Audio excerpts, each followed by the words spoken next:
Hello YouTube, Stealth Cutter Gigi here, and back in the last tutorial I went over something that I forgot to mention. I had originally thought we had gone over this, but I guess not. So, in this, we discussed using a scanner, and I addressed that why we put in system in, but what a scanner is it is an object that we use to scan certain types of input or etc etc. So we use it like we use a normal variable, but we call it scanner, and we have to pass in system in so that it'll scan whatever the user types in, as you saw before. Up here we have to actually import the scanner from what's called a package, and where it's located is java.util.scanner.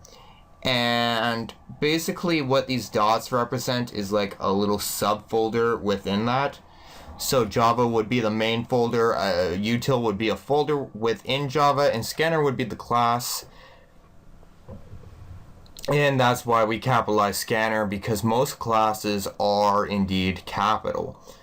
And so when we do this, if we didn't have this line here, it would actually error at us saying, hey, I don't know what you're talking about here.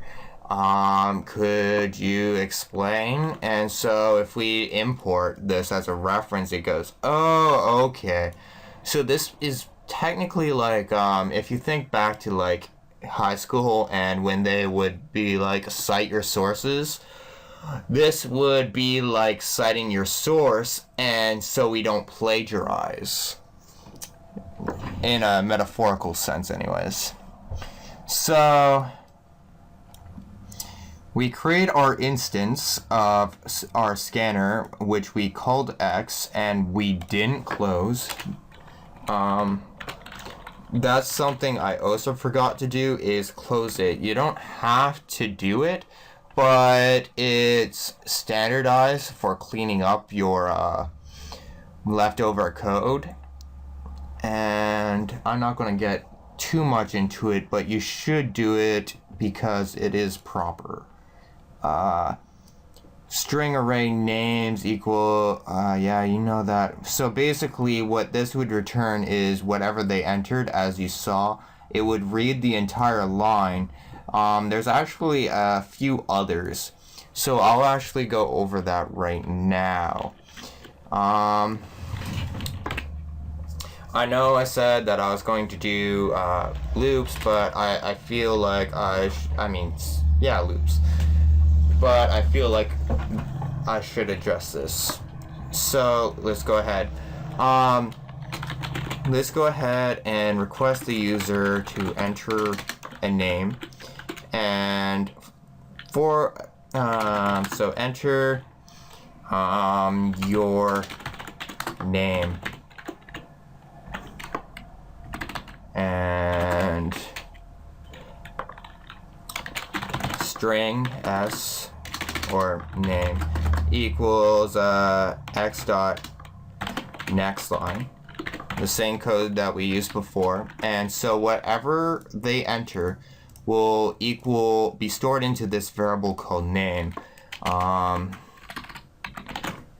let's ask them for their age next. So int age equals next int. And let's see if this works.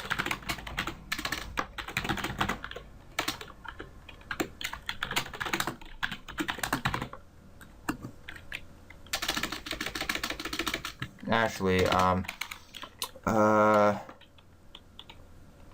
name plus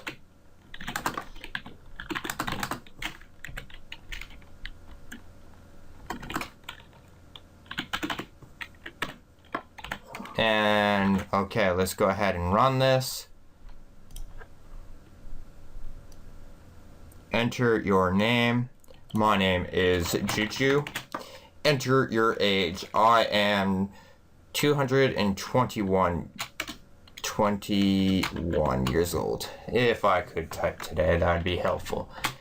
And it says Juju's age is 221. Now, what often some people get confused at is if we were to go from int, so if we were to go from string to int is fine, but if we go from int to string to int, there tends to be some difficulty, and I'll show you what I mean. So let's go ahead and we'll call this name 1. We'll call this age 1 or 2. We should probably call it 2 so people don't get confused. And alright.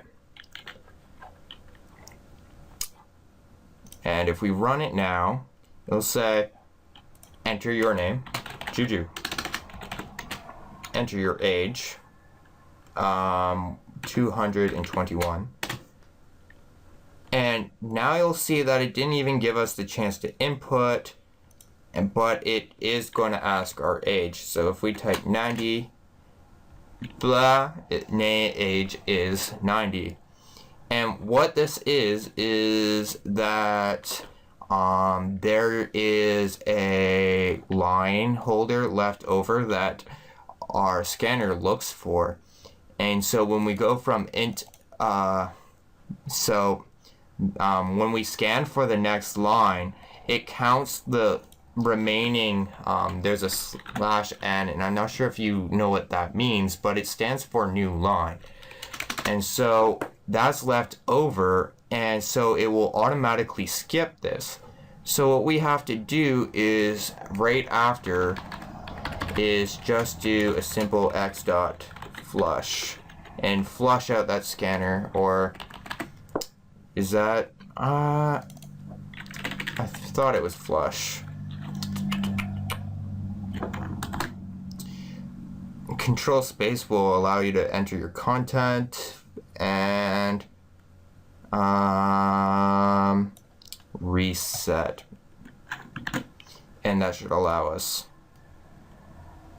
So enter your name, Juju. Enter your age, 18. No, it did not. Oh, right, it wanted an integer. Whoops.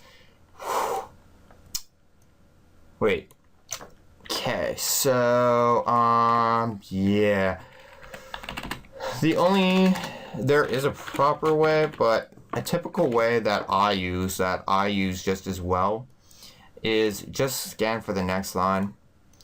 I asked my professor back a couple years ago, and he gave me a different way, but I always just managed to keep doing it this way with no problems. So 221, enter your name or your friend's name. I'm going to enter Tabos and his age. I should really change those, but he's only 92. Turbo's age is 92. Alrighty. Well, I hope that cleared some things up, especially if you were confused about where that scanner came from and you didn't know about what that scanner was. I apologize for that. And if you found this useful, go ahead and give it a like. If you're still having problems, go ahead and let me know in the comment section below. I am Juju, and I hope to see you in the next tutorial.